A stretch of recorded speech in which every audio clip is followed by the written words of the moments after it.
Good evening. You are listening live to the Extreme Movie Show. I'm your host, Rob. Alongside me tonight, I have Professor Pixel. We are covering in our Prisoner series, Episode 5, The Schizoid Man, where we have two number sixes, or one's a 6 and one's a 12. Either way, it doesn't add up. We have mind control, we have drugs, we have fencing, we have shooting, we have telepathic young women, and yet, of course, another number 2. And Professor Pixel, I have to say, for this episode, this is pretty standard fare to me. This seemed more like a TV episode that had prisoner stuff in it. It's kind of wonky, and there's a lot of fisticuffs, which is kind of cool. Very Batman-esque and very 1960-ish, British-y feel to it and all that.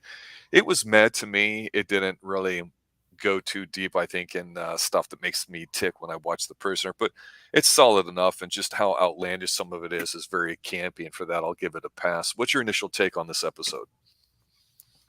Initial take is, well, you pretty much said everything that consists of this episode. I personally enjoyed quite a bit of it. I think number 2 was decent. He was I think he was certainly better than the one like 2 episodes ago. You think so? Yeah. I totally disagree. You know who this guy was? He was an emaciated Jason Segel from How I Met Your Mother. This guy was annoying. This is the worst number 2 of all, at least to me. Really? He was annoying. I wanted to punch him as soon as I saw him online and talking. The other ones had some sort of sense of gentlemanliness about them dealing with number 6, even though 6 is a prisoner, right? They did it like gentlemen, kind of, sort of, in their own sort of way. But I don't know. I just hated this number 2. All I can really think about is the one. Sorry, I'm thinking. Is the one from 2 episodes ago that was so terrified all the dang time. Yeah, he was a wuss. Yeah, but this one, I was able to at least feel like he had some sense of control, which is pretty nice. And actually, comparing him to the number 2s, it's not at a point where you think that, oh wow, this number 2 would be replaced easily. I mean, there have been better, but just judging from the presence that we are able to get from him. Okay.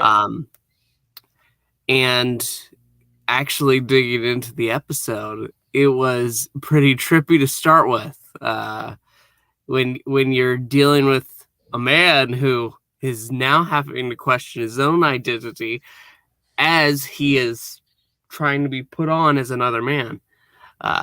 And I think this is the first time that we've actually gotten a full name in this series. Do you mean Rover? No, well, that too. But I was actually referring to our duplicate. He is pretty much coerced into giving his name, and I can't remember anybody else doing the same. That's true. I will give you that. Was it Curtis? Yes, Curtis. Okay.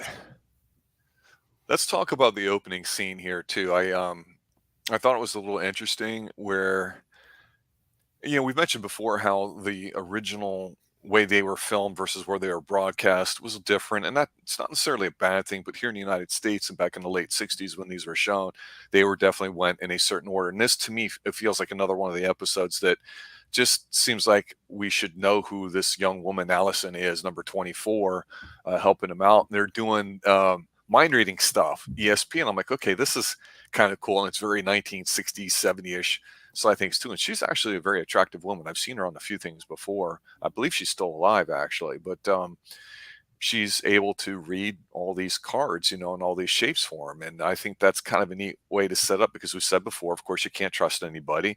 And one of the themes is he's involved somehow in some episodes with a female that, of course, turns on him. And there's not necessarily a sexual element to it or whatever, but it was a different opening scene, which I liked. What's your take on that? Yeah, no, I mean, it's the first time that we actually get to see number 6 kind of relaxed for a moment. He has apparently made a friend, and it's definitely odd to see, but it's nice. It's nice. Until, of course, overnight he's just taken. Well, the one thing that struck out to me about her was that she just seemed a bit like eager to please, a bit needy in a way, which for an attractive woman like that, I was like, okay, are they going to do something with her? Or is she going to be a bit more involved in the episode? Like we saw him getting turned around in a previous episode, and the female that was helping ended up being the new number two. I was like, oh, that was good stuff. And then here, this woman's so unbelievably cute and attractive. I thought, okay, are they going to break him down or what? But she's so clumsy in her girlishness, attractiveness to him, that she knocks over like a bottle or something and like bruises his finger too. And then you're right, we'd mentioned before there was allusions to mind control and drugs and all this kind of stuff, because when he goes to sleep at night, we see the new number punchable face 2 guy, and we see them going full on mind control where they're teaching him some interesting stuff. And this is the whole crux of the episode too. So having seen stuff like this before, I'm not quite sure if you've seen a lot of it. Why don't you describe what your take was on what was happening here? I mean, we get only a flash for a moment, with number 6 about to be poked and prodded with something electrical, and he just swipes it away with his right hand, and we hear left hand, and that's when the transformation begins. And so when he woke up and he had a full mustache and this black hair, I love it. I love it too. I was a little confused. I was like, that is him, right? And after a moment, he's absolutely recognizable. But he goes in, and they're number 2's saying, "Oh well, number 12, I have an interesting case for you." And when we actually get to see the two of them together after the transformation to make number 12, quote unquote, into number 6, getting to see both number 6s together, I think the effect was pretty well done. Like, certainly by late 1960s standards, absolutely. And yeah, you can tell in a lot of the scenes how it is, but I agree with you.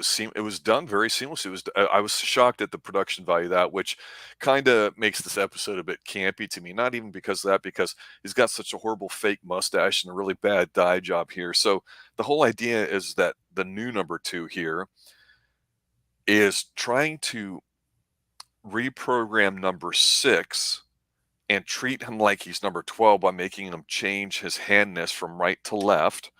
And he's bringing in a person number 12 and making him seem like he is number 6 to flip roles, instead of just trying to put a duplicate on there and all this kind of stuff. They try to reverse it, which is another layer of a mind fuck or whatever, which is kind of cool in a way. Certainly it's very laborious and detail intensive, but like I say, they go full on camp here because he's in a different room, and he's not in the exact same room that he's normally in, and you see him kind of freaking out going, oh my god, I got a mustache and my clothes are different, and it's just a different thing. And everyone's talking to him like, hey, morning 12. And he's like, well, why are you calling me that? And they're like, well, that's who you are. And it's interesting because when he goes to see number 2 later that morning, we of course get yet another glimpse of the vertically challenged individual butler who brings him in, and they have a little talk. And this is what I meant to you earlier about how at least the number 2s before had some sense of back and forth and some witty dialogue and some sharp writing. And here, I gotta admit, I pop a little bit when they're doing tea, when they're doing a little drink in the evening, or like in this case here, what they've done a few times, they've done the classic English breakfast. And so in here, you can see him going to a different breakfast than what he normally eats. And that's the whole part of the thing, is that they've mind programmed so he doesn't know what they've done, but he knows he's number 6, but he's being talked to like number 12. So we're in that situation like before where we go, does he really know? Is he going to get lucky at the end? Is he strong enough mentally where he can just pull the wool over their eyes or not? Because we've seen in previous episodes he's not been able to do it. But he number 2 does debrief him on what's going on, treating him like he's number 12. I don't know. It's kind of wonky, but I like it.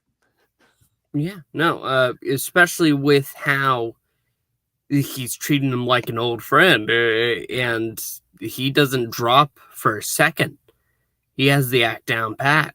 And number 6, at this point, he has nothing that he can really do about it, so he goes along and he's taken in, and whenever he finally meets himself, it's fantastic. There's just something in his performance, and by his, I obviously mean Patrick McGoohan. Yeah. He is able to play both roles fantastically. And going through the challenges was fun, because with how confused the real number 6 was in trying to do what he normally does with his right hand when he has been hypnotized into being left-handed, it was definitely interesting. Yeah, and the number 12, who's playing the role of number 6, the big physical difference when you see the two McGowan characters on screen is that he's got the dark turtleneck with the white overcoat jacket, whereas the real number 6, who's been mind programmed to be number 12 and in a state of confusion, has got the similar dark turtleneck, but with the dark jacket. So, yeah, they go into the rec room because they're British gentlemen. They're going to settle like British gentlemen, which usually means British sports, which you've taken from the military, which means shooting, fencing, and maybe even boxing a little bit, which we'll talk about shortly. But yeah, you see where number 2's watching him from control room and basically saying, "Hey, it's great." And you have a guy here that I thought this was interesting, but it was unexplored. But there's definitely especially for the 60s, a very international flavor to the village, in that we've seen a lot of younger people and older people, different races and ethnicities that are been put together in this village that you don't know who you can trust. And some of the scenes where you see them in the background and you wonder what their stories are, I find very intriguing. And then here you have an African American gentleman, it looks like, who's saying to number 12, "Wow, this is just such an incredible job that's going on." In Haiti, we would say, he's stolen his soul. And I like how they injected some of that flavor into it too, but they didn't really branch off to it. And the whole idea of Haitian voodoo necessarily, even though they don't say the word voodoo, really dive into it in the beginning with number 24, the young woman with the ESP and telepathy, I think is neat, because again, this is all governmental, military, industrial complex kinds of ideas, and this is where your mind control drugs have come from, and that's just the reality of it. That, like I say, now in the 60s you're starting to see that in modern cinema and television, of course, here with it. But fencing, it was kind of neat too, because I'm a what I like to consider an amateur fencer, or at least have been in my life, and it's more difficult than it looks. And I really don't know Patrick McGowan's real life background, but a lot of times when you're younger and you went to a certain prep school, you were taught the art of fencing to learn a martial art, as it were, just for some discipline, and as well as maybe shooting. And he looks like a guy that is choreographed as the fight scenes are. Looks like he has some sort of physical skill level with his body, which I thought was kind of neat, because we've joked before about how bad some of the fights are, but not nearly as bad as the sped up Sean Connery fights from the early James Bonds. But here, I I think it's done well, and I totally agree with you. At this point, I'm just along for the campy ride, and it's fun. Yeah. Um, pardon me.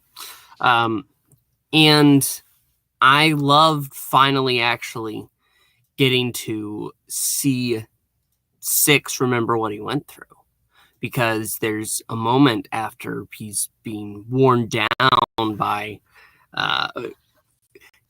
he went to number 2, obviously, with the fake number 6, and they brought in the girl that we met earlier in the episode, 24, because they shared a mental link.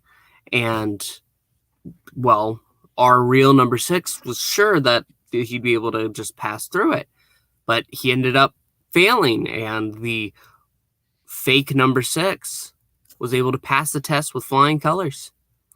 And as soon as that number 6 is out with 24 once again, we get to see number 2 just kind of scold the real number 6, saying, "Well, you are an idiot. You know that they share a genuine mental link. Why would you do that?"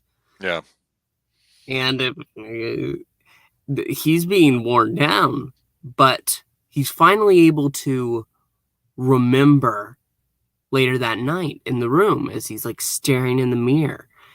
And as he remembers all that he went through, his beard growing out, uh, It's really bad. yeah, it was. But his beard growing out, him being hypnotized into loving Flapjack Charlie, or whatever the nickname was, and well, getting turned into a left hand southpaw. That's the term. He goes ahead and he takes the lamp and he goes to this one base and he shocks himself. And doing that, it reverses the therapy. He's back to his new self, and that's when he goes to confront the fake number 6. Yeah, when he's talking with number 2 and number 12 is in there, and then they call in 24 to kind of test out this whole telepathic link that we saw at the beginning of the episode. What I thought was interesting about the scene too was that as they're going through and they're checking out the cards and all that, to me, the way it looked like it was written and certainly acted out, it looked like 24 knew which one was the authentic one, and they don't really get into it. They kind of do maybe here at the end, which we'll talk about at the end scene, but I thought it was very obvious, at least the way it's shown. And so, um, I don't know, maybe that's just the way it was to me in the actress's eyes, but it seemed very apparent. And I don't know. I thought that was something they could do with it, but this is why, man, I felt like this felt more like a TV episode. It was very, not a deep episode at all to me. I think really challenging things. It's just obviously saying, yeah, we're definitely mind controlling you and doing drugs and all sorts of hardcore stuff. But the trippy stuff with him remembering stuff, okay, that's his subconscious fighting or whatever. And it seems kind of silly about him electrocuting himself, but he remembers that's what happened as a part of it.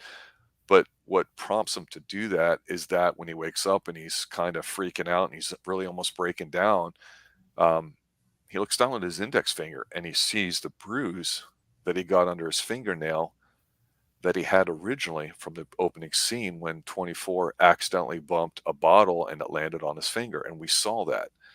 And also with it, she was taking pictures because she was entering like a photo contest and he kept one in his jacket pocket. So he pulls out and he looks at it. And these are the triggers that allow his subconscious to come to the conscious mind after he zooms in and with a microscope. And it's the whole key. Literally, it allows him to put his finger on the situation, if you will, and then boom, he's convinced his gut level instinct is right. His subconscious was telling him something. So when he looks in the mirror, it's really, really, really bad. Um, it reminded me of the Wolfman with Lon Chaney back in the 30s, 40s, that kind of that. And you see the training that he was going through with the electroshock therapy, like he's a B.S. Skinner chicken or something, and he's got the bad fake beard and everything. It's really, really just cheap stuff, but it was cool to see that the lengths that people will go to try to mind control you. We've debated, you and I, backstage about actually reviewing the reboot of The Prisoner with Jim Caviezel in it from around 2010 or so. There's a lot more subconscious elements going into that particular show that most people missed, I think, or didn't pick out upon initial viewing. And it's got heavily strong opinions towards the negative about it and its performance and things going on in it. And I actually didn't mind it. And we'll reference this episode back later on because in today's world with technology and internet and everything, you definitely have a more hardcore element to it. And McGowan was always against himself personally, mass commercialism and stuff. And it's one of the reasons why this show, I think, really had a hardcore interest among people that took TV shows or things more intellectual rather than campy stuff. And even though I'm saying this is a campy episode, it is kind of fun to watch him figure out whether to use his left hand or right hand, or that the cigarettes in there were actually kind of like repurposed and all that too. So you're like, okay, I know it's going. And yeah, shocking himself with the lamp was just kind of goofy, but you're like, all right, I get it. But it works. And then when you see them kind of have it out, him and number 12 in a room. It was neat because, again, I talked about fisticuffs. You get a couple musclehead dudes trying to stop him from doing it, and there's a lot of these little short jabby kapow things. It's like this is silly. And of course, the secret password was Gemini, aka the twins, right? I'm like, okay, that's stupid Britishy spy stuff, but guys, man, we love these secrets and passwords and stuff. That's not the real password, though. Well, we'll get to that, but the thing is that you get to see Rover, and I go, how the hell does Rover know the difference between these two? You think he would, because they went through a fingerprint twist and test and stuff, and you even see him kind of when he knocks the guards out, he's able to hop on the golf cart at night and kind of drive on it, and then hop off, and Rover chases the golf cart like an idiot, and he's running around, and that's how he's able to confront him. And it's silly spy stuff, but it works. It like I say, it's fun watching them just kind of duke it out here rather than it being an intense episode. And I think you have to let that go. Not every episode could be hardcore, intense, challenging, everything about men. But the one problem I have to say with number 12, number 6 having their little fisticuff inside number 6's original room is there is a birthmark, a mole that they had put on number 12's wrist. And it's like just a paint on one, because when the real number 6 subdues the real number 12, he takes the fake mole or whatever, puts it on, and then Rover comes out and accidentally kills number 12. And I have to say this, we know it's a bad air balloon thing being pushed because the real device never worked. But with Rover, as silly as it is, when you see the guy's face going through it, that is still always creepy to me in some sort of like basic level. And I don't know how to explain it because we've seen it a few times. I don't like it. I feel uncomfortable when I see Rover killing somebody or transporting somebody with the face coming out. It's kind of cool and badass. Um, we're getting pretty much to the end part to it, but I just have to stop and laugh for a moment because this is just silly, goofy fun. And I'm not offended by the fact that it's not hardcore like some of the episodes, but even in here, as we get to the final resolution, when we get to see him and number 24 meet again, I still feel like she's like, I really know who you were, the way she's looking with her eyes. And I think that was pretty cool. And I felt they could have done something with that. I don't know. How did you feel going into this final little act here? I was really I was really supporting it all the way.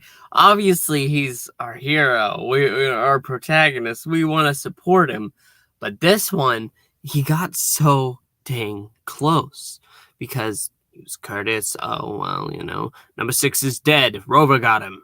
And he says that basically he's failed. And number 2 seems none the wiser. He's convinced. And finally, after our real number 6 gets to meet Allison again, she absolutely knows that that's the genuine number. And he did. That's why I'm pretty sure she didn't say a single thing. But he is pretty much outdone by the lack of knowledge, because number 2 genuinely did know Curtis.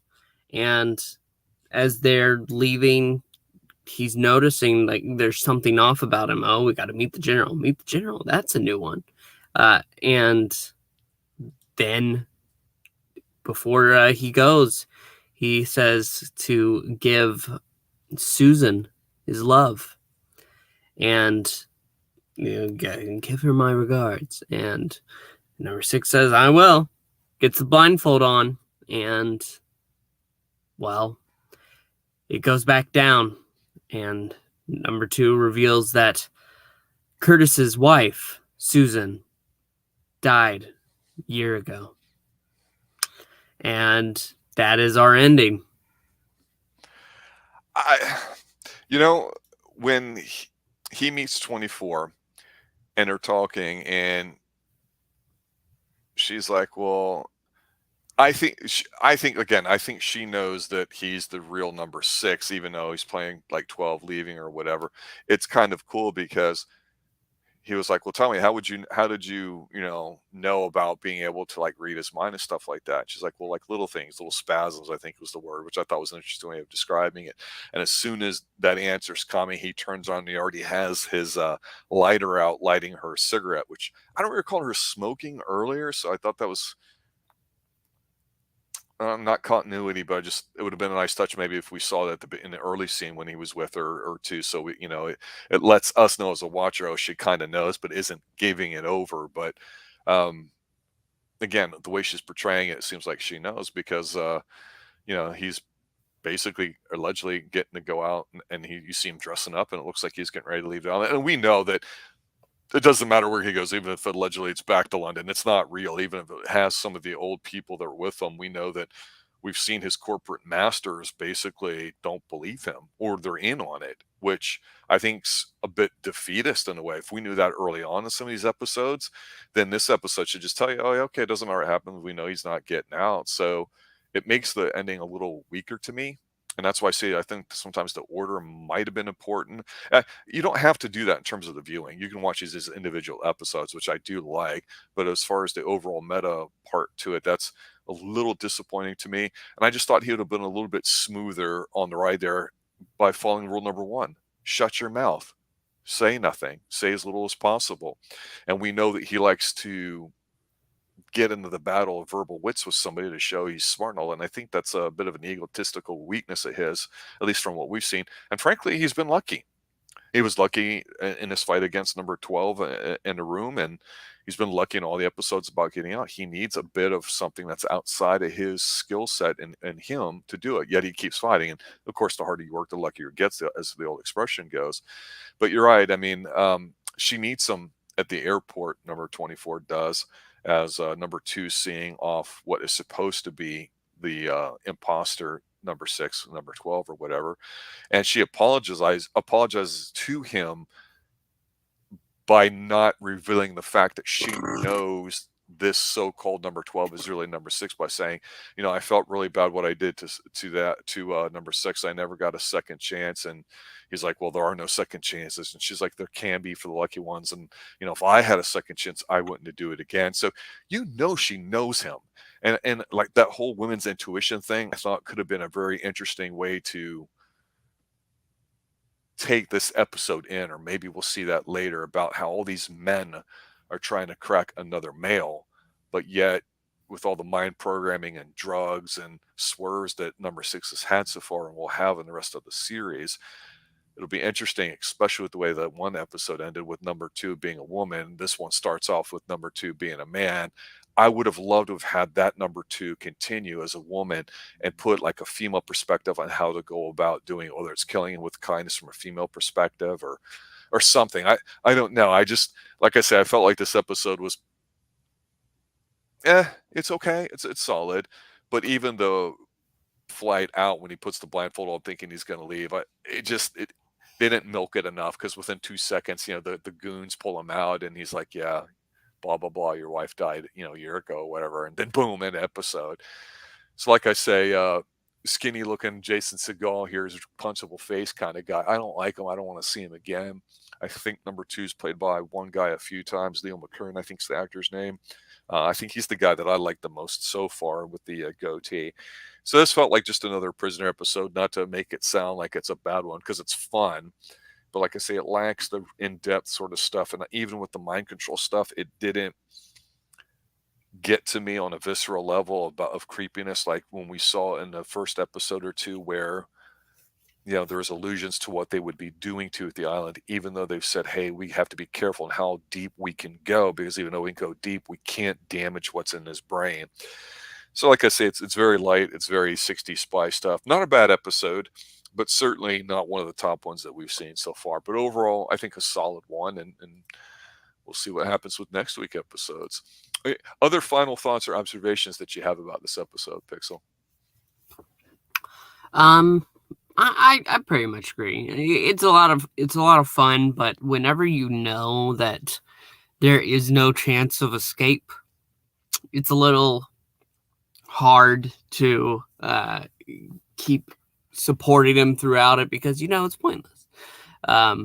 but at the same time, not thinking like that, I I loved how close he got, because he was almost there, but just one detail took him down. And devil's in the details, as we say. And for a spy, though, and having to think on his feet, obviously he did well, and luck's a part of it. And I don't feel a sense of escalation from episode to episode as far as him getting a bit more bitter, let's say. We talked about how some of the episodes early on might have seemed out of order because once it was episode 3 that we talked about, it seemed like he had been there for a while, and the comment was made by the number 2 at that time that he had been doing a good job of settling in. So we're not getting that sense of how much time has passed and what that being in prison does to you. You know, does how much of a villager does he become? How hard is it for him to contain that, that inner desire to want to escape, which we see, and I applaud, and of course we're seeing that in every episode. No, I'm a free man. I'm gonna do what I can to get the hell out. And we just, I hope some of the other episodes will see that get delved into a bit, because I know it's a TV show. I know it's 45, 48 minutes, whatever long, but that's just what was lacking this episode. But that being said, I'm being a bit critical because I've enjoyed every episode a lot so far. But yeah, pretty much good fodder, and we'll see what happens for next week. Obviously, I'd like to thank everybody for listening to the Prisoner fan base is very passionate. I get the most shout outs and retweets on Twitter and everything about it. So I think it's incredible. And our schedule's been off over the past month or so with some of our scheduling and some private things that have come up. But yeah, looking forward to doing episode 6 next week with you, Pixel, and everybody else here that's watching. So I'd like to say thanks for listening, guys. Have a good night. And as always, stay extreme. Be seeing you. Yeah, have a good night.